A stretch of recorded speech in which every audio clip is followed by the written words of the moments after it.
Hey, everybody, we're going to talk about 5 questions that somebody might ask about talking to the police. Okay.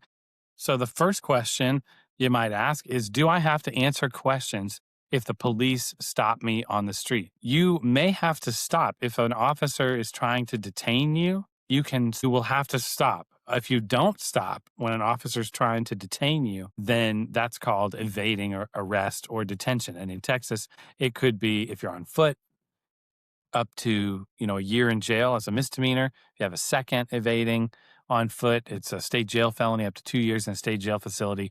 Or if you're evading in a vehicle, then it is up to 10 years in prison. Do you have to answer questions if police stop you on the street? The first thing you should do if police stop you on the street is ask them, am I free to leave? If you are face to face with an officer and you're on the street, and you can ask them, am I free to leave? If they say no, you are being detained. And they're going to have to justify that detention with what's called reasonable suspicion, specific articulable facts that tell them what they're allowed to do. Okay. So if you have an issue where the police don't have reasonable suspicion, we're going to win that, but we're going to win it later on. The judge is going to suppress the evidence that comes from that. But again, they're not going to suppress it until later on when we're in court.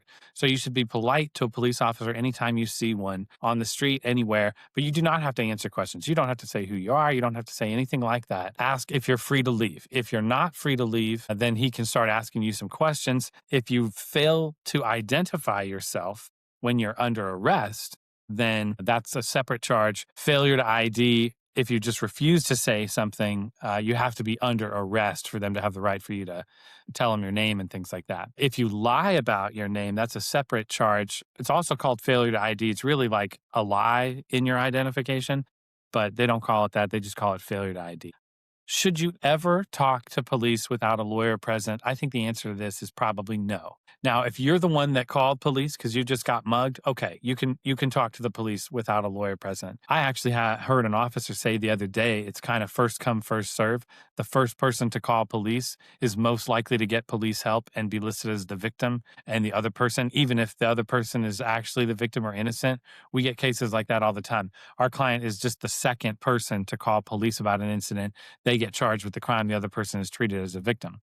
So if you have called the police yourself, it's probably okay to talk with the officer without a lawyer present. But if a police officer is trying to talk to you first and you don't know what it's about, the only words I would say to that officer are, thank you, officer. Let me get your name and phone number so that I can have my lawyer give you a call back. What should I say if the police ask to search my car or my home? If they ask you for consent, all you would need to say is, officer, I do not consent to any searches of my car or home. Okay. If you fail to clearly revoke that consent, it's not a death knell. Like if you just stay silent, actually silent, and they search your car without probable cause, or they search your home without probable cause and a warrant, then, we can still win a case like that. But if you consent to a search, then they don't need a warrant. They don't need to have probable cause. They can just do it based on your consent. So I would never consent to a police search of my car or home. And people will, and so in the comments, I'm going to get, well, if you're innocent and there's nothing to hide in your car, how do why wouldn't you let them search? You do not always know everything that's in your car. You could have had a friend that's left something in the back of your car that you didn't realize. You could have been on a hunting trip and left a gun in the back of your car that you forgot was there. There's 100 things that can happen, and other people may have access to your car or home, and you don't know what's in there. And more importantly, you may not know even what the officers are looking for. Maybe all they're looking for is somebody with a red sweater in the back of their car because somebody just was reported to have been in a white Kia with a red sweater in the back, and it's some kind of burglary or abduction. You have no idea anything about that. You don't want to give police consent to search something like that if you're innocent, because it could implicate you even if you were totally innocent. Okay. Question number 4, is it okay to remain silent when being questioned by the police? It's better than okay. It's exactly what you should do. The Fifth Amendment to the United States Constitution says you have a right to not be a witness against yourself. And in Miranda versus Arizona, they determined at the Supreme Court level that that extends to any interrogation by police. If the police are interrogating you, you have a right to remain silent. And further than this, the police have to inform you of that right to remain silent. We normally get is if I get stopped for DWI, the officer just started asking me these questions. He never read me my Miranda rights. Well, the courts have determined that you are not under arrest until the end of a DWI investigation. And so an officer may be able to ask you questions during the DWI investigation, and it's still just part of a detention.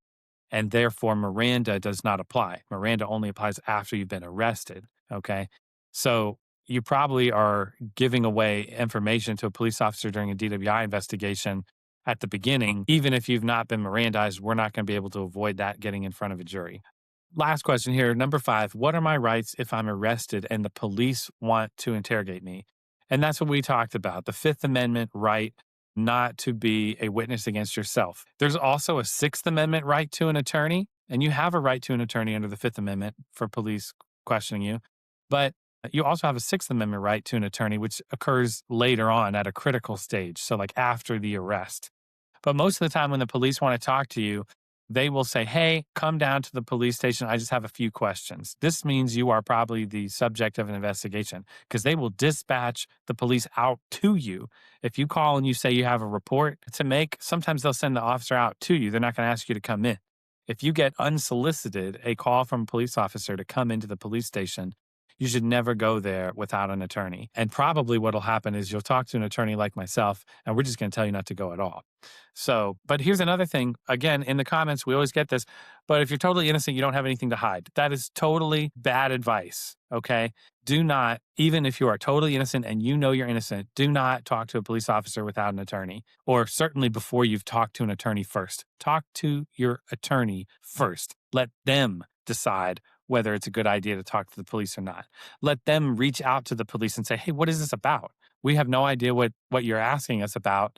Can you enlighten us? Are you trying to do a drug bust in this area and you're wondering if the guy across the street, we've seen any strange traffic at his house?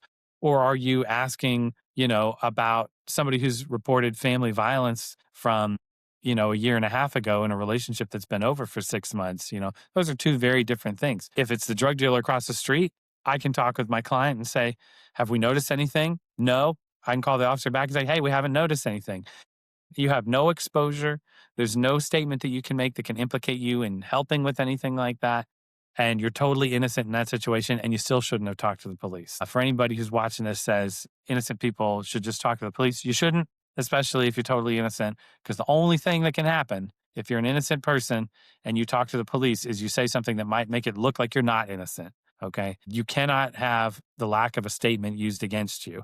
Your right to the Fifth Amendment to be silent cannot be used against you, even if the police have done everything right and they ask you and they read you your Miranda warnings. If you say, no, I don't want to talk, that cannot even be played in front of the jury. They can't consider it, and you'll be struck from a jury panel if you say that you will consider it or that person's lack of the right to testify. That's it. That's for today. Thanks for everybody for watching. We'll see you guys next time. And as always, these are for educational purposes. Appreciate your time, and we'll see you next time.